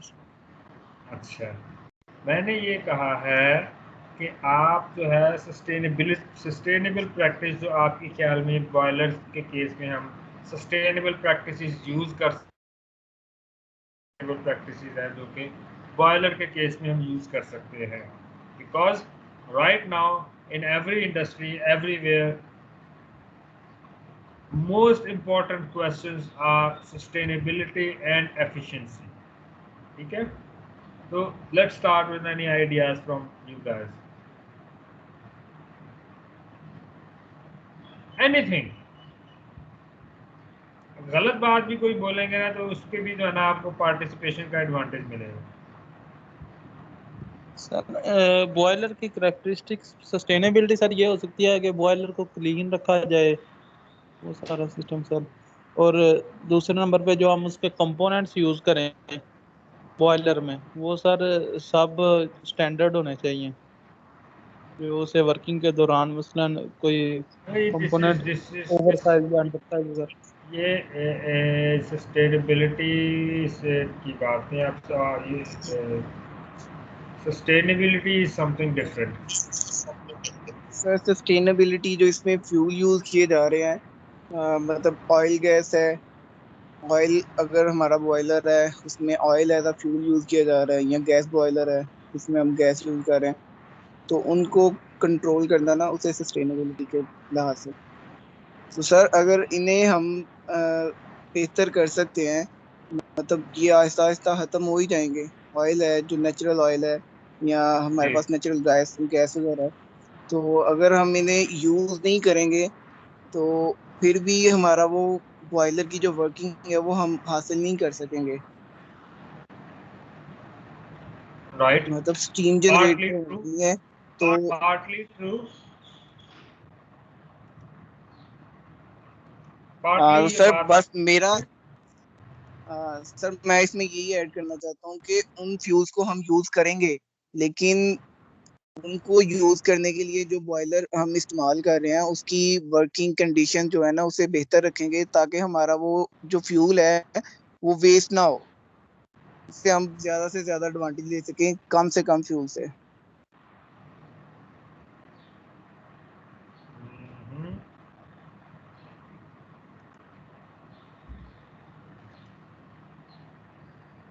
चलो ठीक है। इसमें जो बात है ना वो ये है सोचने की कि हम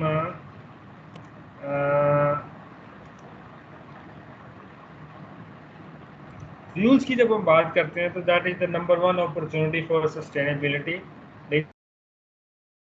का मतलब ये होता है कि आप एक्चुअली बात कर रहे हैं आज से 50 साल बाद की, तो उसमें ये होता है कि we start slowly to shift towards renewable fuels, क्योंकि रिन्यूएबल फ्यूल्स ही ऐसे फ्यूल है जो हम 50 साल बाद भी इस्तेमाल कर सकेंगे। फॉसिल फ्यूल जो है वो हम आज से प्रॉब्ली 20 साल के बाद 30 साल के बाद हम यूज़ नहीं कर सकेंगे, ख़त्म हो जाएंगे।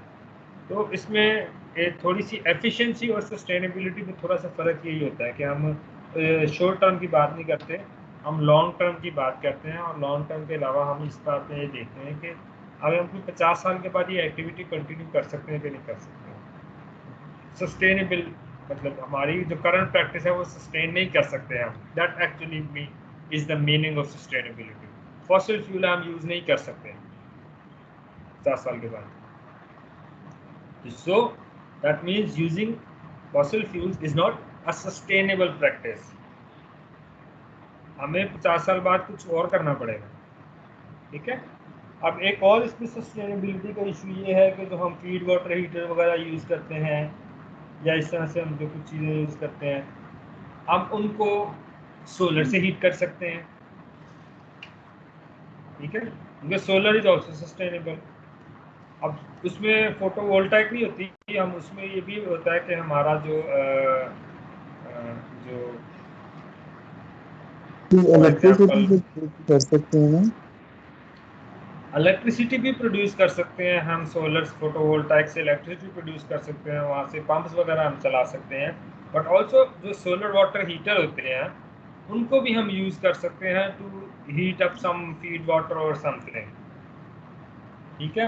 हम इकोनोमाइज़र में जो है ना एक दूसरा इकोनोमाइज़र लगा सकते हैं जिसमें 10-15 डिग्री जो है वो हम फ्लू गैस से हीट कर लें, 10-15 डिग्री 15-20 डिग्री या 20-25 डिग्री जो है ना हम सोलर वाटर हीटर प्रैक्टिस वो अगले 1000 साल तक नहीं खत्म होती सोलर।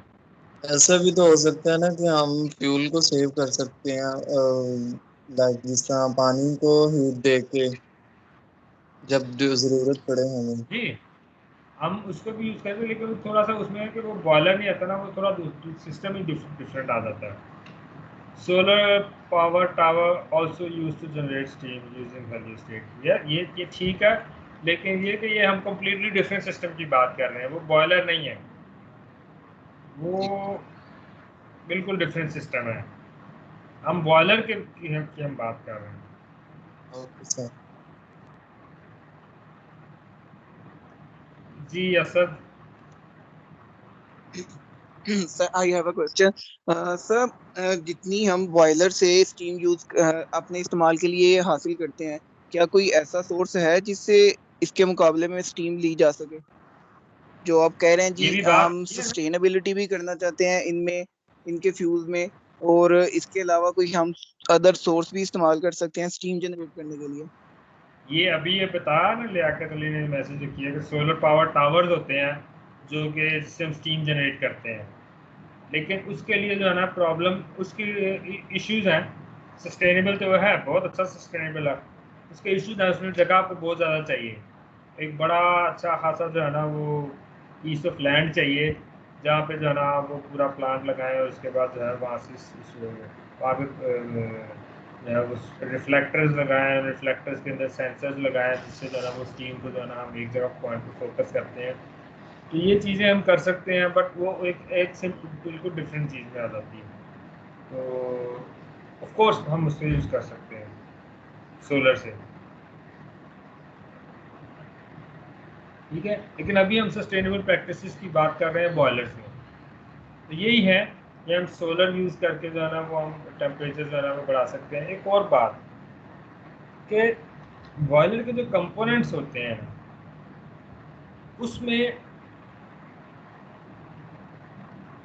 ऑफ कोर्स कोई भी मैकेनिकल कंपोनेंट होता है उसमें 2-3 क्लासेस होती हैं।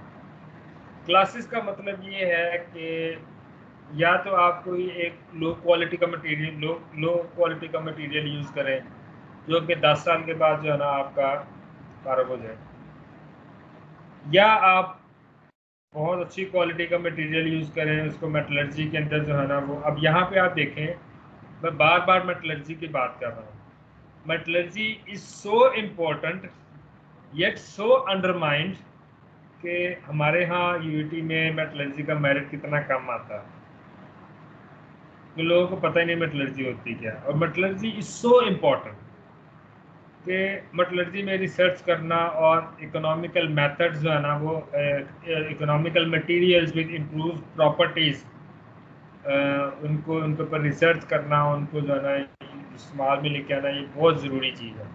तो अगर हम थोड़े से ज़्यादा पैसे लगा के इम्प्रूव मेटलर्जिकल प्रॉपर्टीज़ के साथ मेटल को यूज़ करके कंपोनेंट्स को अपने बना सकते हैं जो 10 के बजाय 50 साल चलें, तो that is a sustainable practice. क्योंकि जो मटेरियल्स है ना, एक तो फॉसिल फ्यूल हमारे डिप्लीट हो रहे हैं, सेकेंडली जो हमारे मटेरियल्स हैं वो भी डिप्लीट हो रहे हैं। अब फॉर एग्जांपल स्टील हम सबसे ज़्यादा यूज़ करते हैं, स्टील भी एक लिमिटेड रिसोर्स है, हम अन्यथा उसको इस्तेमाल करते जाएंगे तो वो अल्टीमेटली ख़त्म हो जाएगा। फिर समटाइम्स क्या होता है कि जो स्टील को रिसाइकिल करने की प्राइस है ना, वो रिसाइकलिंग जो है ना वो भी एक पॉइंट है सस्टेनेबिलिटी का, कि हम बजाय इसके कि चीज़ें जो भी ख़राब हो रही हैं, स्क्रैप हो रही हैं, उनको सिंपली जो है ना वो स्क्रैप करके फेंक दें, उसके बजाय बेहतर है कि हम उसको रिसाइकिल करें। और रिसाइकिल में भी हम एनर्जी एफिशिएंट मेथड यूज़ करें ताकि हमारा जो है वो हमें 50 साल बाद ये टेंशन ना हो कि यार ये जो बॉयलर जो है ना ये हमने लोहे से बनाना, तो लोहा जो है ना वो ख़त्म हो गया, अब मार्च से जो है ना वो लोहा इंपोर्ट करना पड़ा, वो बहुत महंगा पड़ता है। तो ये जो है ना ये चीज़ें जो है ना ये हमें देखनी होती है। ठीक है, ये चीजें तो प्रोड्यूस नहीं हो सकती हैं ना, आयरन वगैरह। प्रोड्यूस हो सकती हैं, मैंने कहा नहीं हो सकती, तो इसकी हाँ जगह क्या हो? नहीं हो सकती, प्रोड्यूस हो सकती है। तो इसीलिए we have to think about this कि हम जो भी मटेरियल्स यूज़ कर रहे हैं 50 साल बाद 100 साल बाद हम वो यूज़ कर सकते हैं कि नहीं कर सकते।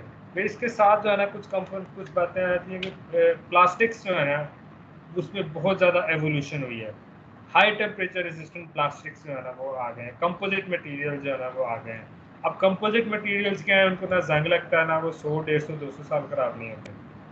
ठीक है, आपको पता है ये बात हम करते हैं कि प्लास्टिक का एक शॉपर है, उसको हम जो है ना वो लेज का एक शॉपर है, वो आमतौर पर बहुत ज़्यादा उसके बारे में बात करते हैं कि यार वो खोला, उसके अंदर से जो है ना वो दो जो है ना वो चिप्स जो है वो होते हैं, 5 रुपये का जो लेज का पैकेट आता है, हमारे बच्चे लेके आते हैं, उसमें 3 या 4 चिप्स निकलते हैं, इतना बड़ा लिफाफा होता है, 3-4 चिप्स होते हैं।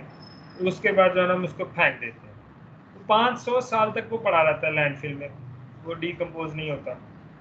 तो अगर उसी तरह जो है ना सिमिलरली प्लास्टिक्स को हम उनकी प्रॉपर्टीज़ को इन्हांस करके, अब यहाँ पे बात आ रही है पॉलीमर इंजीनियरिंग की, जो कि अनदर एक अंडरडॉग है इंजीनियर्स का, इंजीनियरिंग का, उसको कोई पूछता नहीं है। ये वहाँ पे ये that is Y polymer is important, कि हम वहाँ पे उसकी प्रॉपर्टीज़ को इन्हांस करके उसको टेम्परेचर रेजिस्टेंट बना के हम इसको हाई टेम्परेचर एप्लीकेशन में यूज़ करें, तो जो बॉयलर हमारा 10 साल चलेगा वो बॉयलर हमारा 100 साल चलेगा। That is sustainable practice. ये सारी की सारी चीज़ें जो है ना वो हम इस चीज़ के इर्द गिर्द घूमती हैं कि हम अगले 10 साल, अगले 50 साल के बाद अपनी करंट प्रैक्टिस को किस तरह कंटिन्यू रख सकते हैं। ठीक है, तो इसमें ये मेटलर्जी की बात आती है, इसमें पॉलीमर इंजीनियरिंग की बात आती है, और इसमें फिर हमारे पास जो रिन्यूएबल एनर्जी रिसोर्सेज हैं, इसमें बायोफ्यूल्स आते हैं, बायोडीजल्स आते हैं, और इसके अलावा हमारे जो है वो सोलर एनर्जी का जो मैक्सिमम यूज़ आता है। ये सारी की सारी चीज़ें आती हैं जहाँ पे हम बॉयलर में इसको इस्तेमाल कर सकते हैं, that is our potential.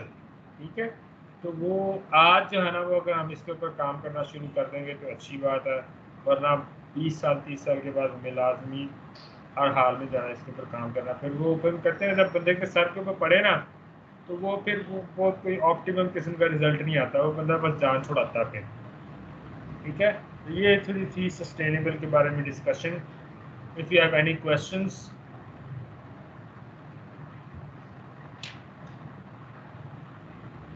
No sir, clear है। क्लियर है। ओके, अब आपका टाइम हो गया है 11:15 बजे, तो आप जो है वो थोड़ा सा कोई आराम वगैरह करें, और उसके बाद 12 बजे जो है ना हम क्विज स्टार्ट कर देते हैं एडमोडो पे। अब मैं लेट मी चेक एडमोडो पे भी कितने लोग जो हैं वो ऑलरेडी ऐड हो चुके हैं। आपकी 21 की क्लास है।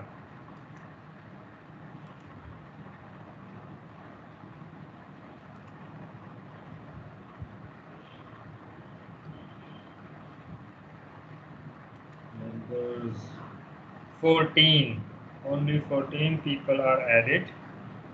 और बाकी जो है ना ये कौन है, यूएफ कौन है?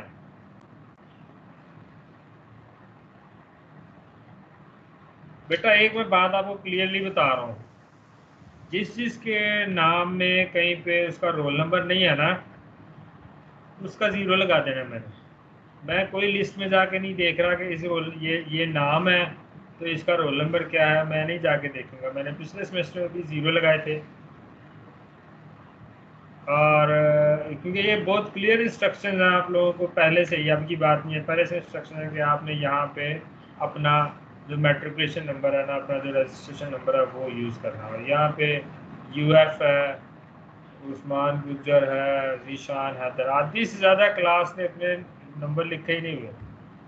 इसको चेंज करें बेटा, ये नहीं चलेगा। सर वहाँ पे लॉगिन करने में इश्यू हुआ था सर, काइंडली आप चेक कर सकते हैं कि Asadullah 2017 BET mech 8 roll number है उसमें। 18 है, असदुल्ला है। सर वो हमने ना उसी अकाउंट से इसे लॉगिन किया है, गूगल पे वो लॉगिन किया हुआ है वो वाला अकाउंट हमने, ठीक है। तो मैंने बताते हुए उसी अकाउंट से जो है ना लॉगिन किया है इस वेबसाइट पे। बेटा आपने जिस मर्जी अकाउंट से लॉगिन किया है, ये नाम तो आपने खुद डिसाइड करना था, आपका डिस्प्ले नाम क्या आएगा। लेकिन सर आप रोल नंबर की बात जो कर रहे हैं कि आपका यूईटी वाला नहीं अकाउंट होना आपका, चाहिए। आप नहीं, चलो वो एटलीस्ट रोल नंबर तो लिखा हुआ ना आपने, नीचे वो डिस्क्रिप्शन में लिखा हुआ 2017 बीटेक मैकेनिकल 8, उस पर ऐसे यस सर। जाते हैं, उन्होंने लिखा ही नहीं हुआ। Okay sir. Sir roll number 10 देखना। रोल नंबर 10 नहीं, कोई नहीं है रोल नंबर 10। नाम क्या सर आपका? हमारा अहमद है सर, मैंने खुद मेंशन किया है रोल नंबर अपना। कोई रोल नंबर मेंशन नहीं है। अमार अहमद है, नीचे लिखा हुआ A Ahmad 512766। Sir roll number 1 है। ये Zeeshan Haider roll number 15 sir. जी काइंडली एक दफा जो आपने रजिस्टर्ड है उनके नेम जरा आपने भी अनाउंस कर दें आपने ताकि भी आपने भी जेड हैदर 227696। कहाँ से लाते हो ऐसे नाम यार? अब ये यूएफ है, चलो ये नाम मैं पढ़ सर लूंगा, अब वो ये यूएफ में कैसे पढ़ूंगा? अब ये यूएफ कौन है? एक साथ में ओ भी लगा लेते, यूएफओ बन जाते सीधा सीधा। अब दो गए यार, अजीब बच्चों वाली बातें हैं आपकी। अब ये सर जो जी बाकी काइंडली बच्चे एक हैं, दफा जो अब ये 14 रजिस्टर्ड बच्चे हैं इसमें, 14 बच्चे हैं इसमें, 7 बच्चे अभी तक आए नहीं हैं। अब उनका क्या करें? सर नेक्स्ट मीटिंग तक सर हम कर लेते हैं वो ना चेंज नेम सर। आप ऐसा करें, 12 बजे के बजाय ना 1 बजे करता हूँ मैं इसको स्केड्यूल। 1 घंटे के अंदर अंदर जो नहीं है ना वो भी आ जाएं, और जो जिनको है ना अपने नाम वगैरह भी जो है ना वो इसको जो है ना प्लीज़ काइंडली चेंज करें, ठीक है? Yes sir. तो 1 बजे जो है ना मैं इसको स्केड्यूल कर देता हूँ कि 1 बजे जो है ना वो ऑनलाइन आएगा, तो इसको कर लेते हैं। जी बेटा। जी रोल नंबर 2 चेक कीजिएगा, 2018 बीईटी मैक 2। हाँ ये तो आपने सिर्फ अपना रोल नंबर लिखा हुआ है, ये नाम ही 11 16 2 8 18, ये इन्होंने अपने जो है ना नाम के बजाय अपना सीधा रजिस्ट्रेशन नंबर लिखा हुआ है। That's the proper way to do that. अस्सलाम वालेकुम sir. Sir roll number 1। Roll number sir जो 1 जिनके मतलब जिनके रजिस्टर हो चुके हैं वो आप जरा उनके नाम अनाउंस कर दें, number roll number. Ammar Ahmad, Hamza Akbar, Liyaqat Ali, UF. Who is this UF? Sir roll number 1 add in है। मैं मुझे बताएं ये यूएफ कौन है? सर रोल नंबर 14 है उमैर फारूक। ये इसका तो मैंने याद है, ये चेंज करो, या यूएफ का तो मैंने बिल्कुल ही कुछ नहीं करना। सर रोल नंबर 1 पे बता दें। Usman Gujar, Zeeshan Haider, Mohammad Junaid roll number 1, Basir Ahmad Khan roll number 11। Okay, Basir Ahmad Khan roll number 11, इधर आइए। इसका भी 0 है, इसने 2 अकाउंट से लॉगिन किया। सर मोहम्मद जुनैद ठीक है, रोल नंबर 1 लिखा हुआ है साथ। जी, फिर उसके बाद भी 2018 बीटेक मैकेनिकल 16 है, 2018 बीटेक मैकेनिकल 2 है, 2018 बीटेक मैकेनिकल 8 है, 2017 मैकेनिकल 18 है और असदुल्ला है। एक्सक्यूज ये मी है अभी सर, तक मेरे पास।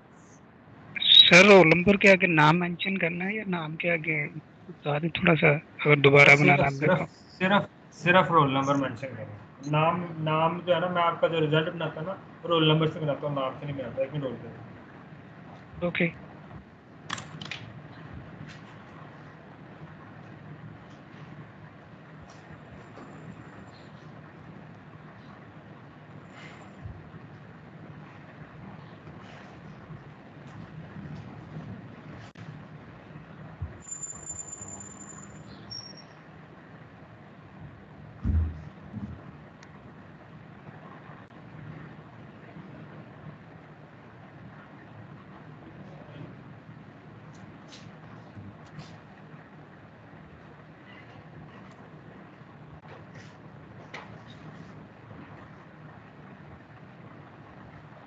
ओके, सो ठीक है, तो इसको जो है ना वो आप 1 बजे तक जो है ना मैं आपको टाइम दे देता हूँ, ताकि जो है ना आप इसको कर लें। और उसके बाद फिर 1 बजे जो है ना हम क्विज़ के बाद लैब पे थोड़ा सा जो है ना वो कर लेते हैं। लैब अभी तक हमने कितनी लैब्स की हैं? एक ही लैब की है ना अभी तक।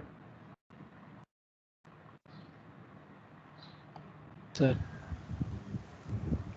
तो उसके बाद फिर ठीक है सर फिर। एक्सक्यूज मी सर, जी, सर क्विज को 12:30 किया जा सकता है?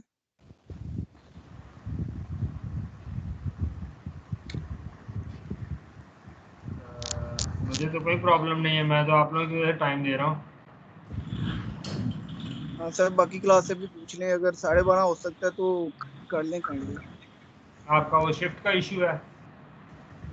Yes sir. 12:30 कर लेते हैं। आधा घंटा है, अपने नामों को सीधा ओके करें सर। और जो बच्चे नहीं है ना वो आ जाएं, otherwise I am not responsible. और ये मैं I am very sir categorically एक दफा सेइंग। उस वेबसाइट के रिलेटेड गाइड करते हैं आप। क्या मतलब?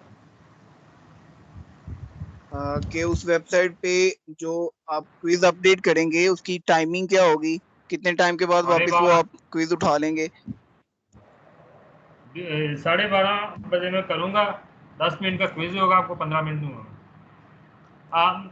या 10 मिनट का क्विज होगा। Once you open the quiz, उसके बाद आप 10 मिनट तक जो है ना वो उस पर काम कर सकते हैं। लेकिन जो क्विज जो अवेलेबल होगा वो 20 मिनट तक होगा।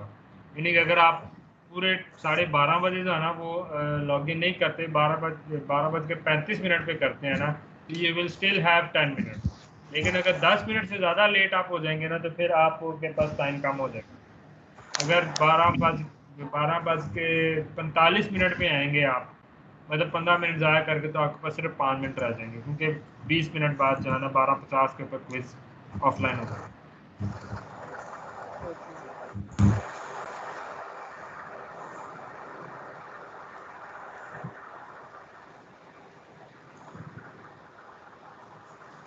ठीक हो गया?